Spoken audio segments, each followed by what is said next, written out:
Welcome back. Ever been in a situation where you did not necessarily catch what the other person said and you want them to repeat, but did not know how to ask for them to repeat it politely or in a way that wouldn't offend them?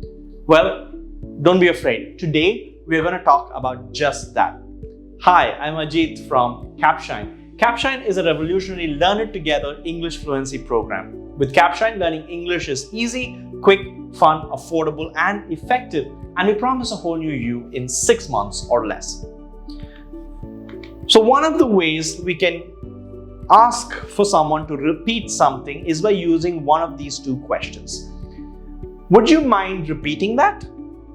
Would you mind repeating that? Or, do you mind repeating that? Do you mind repeating that? Notice the intonation there. The rising tone or the rising intonation shows that it's a question, and keep it soft. By doing this, they know that you're requesting and not ordering them to do it. So by using this sentence, you make sure that the other person isn't offended, right? Instead of saying, come again, what? Those are very rude. These can help you ask them to repeat it again by not being rude or impolite. Another way is by just using these phrases, pardon, sorry, excuse me. Notice how the tone is different here as opposed to an order. If you are rude or if you're offended, you'd say, excuse me. That's not the case. You'd say, excuse me, where you're clearly showing that you are sorry and that you want them, or you're requesting them to repeat what you said. Pardon, sorry, excuse me. By using these phrases, you ask the other person to forgive you for not understanding or getting what was said.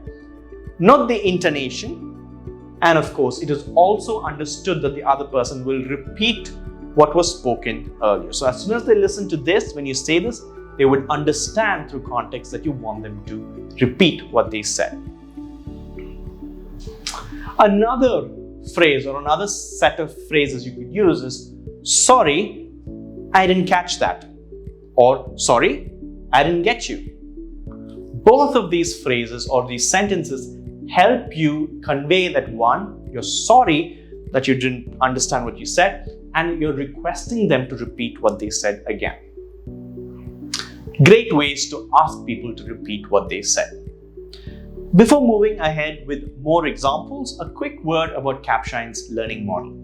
With Capshine, you get access to live classes, speaking opportunities with groups, a personalized coach, and daily micro lessons combined with feedback that helps you understand where you are, what you need to do to get to the next level, and a lot of practice in which you can hone your confidence and fluency.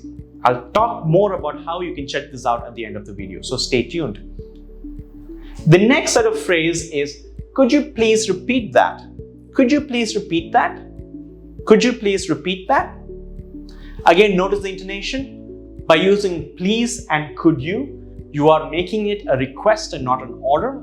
And the way you intone it will also show them that you're requesting them to repeat what they just said. This shows that you are polite and the other person would repeat what they said after listening to that.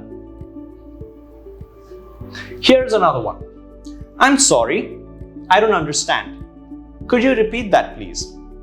So this entire set is one request. I'm sorry, I don't understand. Could you repeat that, please?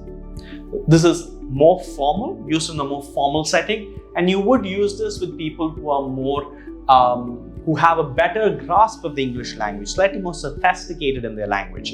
You wouldn't use this with beginner level speakers. They wouldn't be able to follow what you're saying. But for more sophisticated users, you can use this. This is a very formal way of asking someone to repeat something, but by admitting that you don't understand. Great. I hope you found what we saw today interesting and you would use this in your conversational skills. To know more and to make sure that you're up to date with our content, hit the bell icon. If you liked our video, make sure you like and subscribe. And of course, don't forget to check your free trial by going to either capshine.com or downloading the Capshine app from the Play Store. Thanks for watching.